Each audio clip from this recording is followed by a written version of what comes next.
Sitting on a clouded morning looking out the open window of my home office with my cat, and I'm thinking about the strangeness of this moment in time. I woke up with the knowledge that there was work to do today, but not the work that I am accustomed to.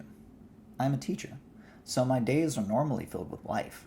The commotion of feet trampling the hallways, voices ringing and shouting, only punctuated with the often rare but blessed instance of silent, deep engagement from my students. I get to see and feel the joy and the pain of my students on a daily basis, to see and feel the complexities, the beauties, and the sorrows of life. I get to be heart deep in an environment with the most amazing and important people the world has ever known. The work of today is work with my computer, setting up my online classroom, separated from the thrum of human activity, separated from my coworkers and my students. The COVID 19 pandemic has stripped us of our ability to be within the heart of our own civilization as we have known it, and it feels strange. And as I sit and I ponder the world outside of my window, my eyes and my heart are drawn to the quiet. See, I've recently taken to caring for houseplants, and my favorite is this little lavender plant which is sitting on the windowsill alongside my cat. Now, I do not claim to have a green thumb, as evidenced by this lump of what was supposed to be chamomile, but I've deeply enjoyed caring for my plants in a way similar to, but not quite exactly like caring for my students. The patients needed to know that blossoms will not erupt all at once, but need to be cared for and waited upon. That each plant has its own needs, certain lighting, certain watering schedules. Like my job with my students, I need to care for each plant's individual needs to the best of my abilities.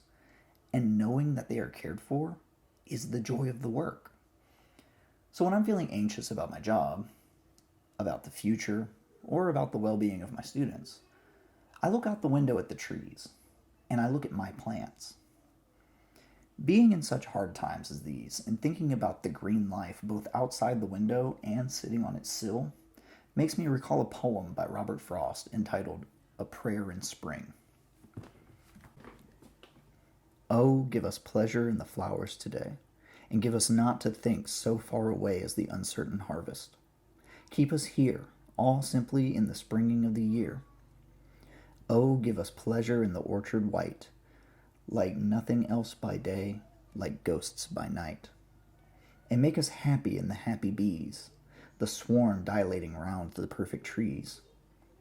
And make us happy in the darting bird that suddenly above the bees is heard, the meteor that thrusts in with needle bill, and off a blossom in mid-air stands still.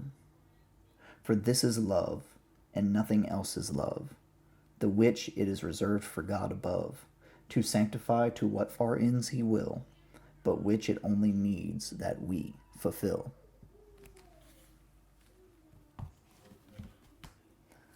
I am happy in the flowers today.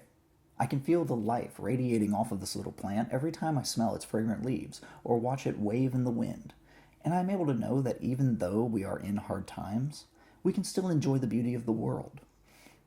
In case you need to be reminded, I want you to know that there is love in the world because there is life. You are life. You are love. We may be apart, but we still depend on one another. Care for those close to you. Care for yourself. Care for the nature that surrounds you.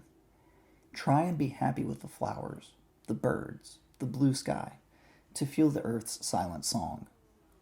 I hope that everyone is able to find some beauty and rest in these hard times. I hope to see my students again before the end of the year, before they are off to high school. But I know that their safety is infinitely more important than my selfish desires. For now, I have my family and my health. I have my pets, and I have this little lavender plant. And for now, that is enough. Love to everyone. Stay safe.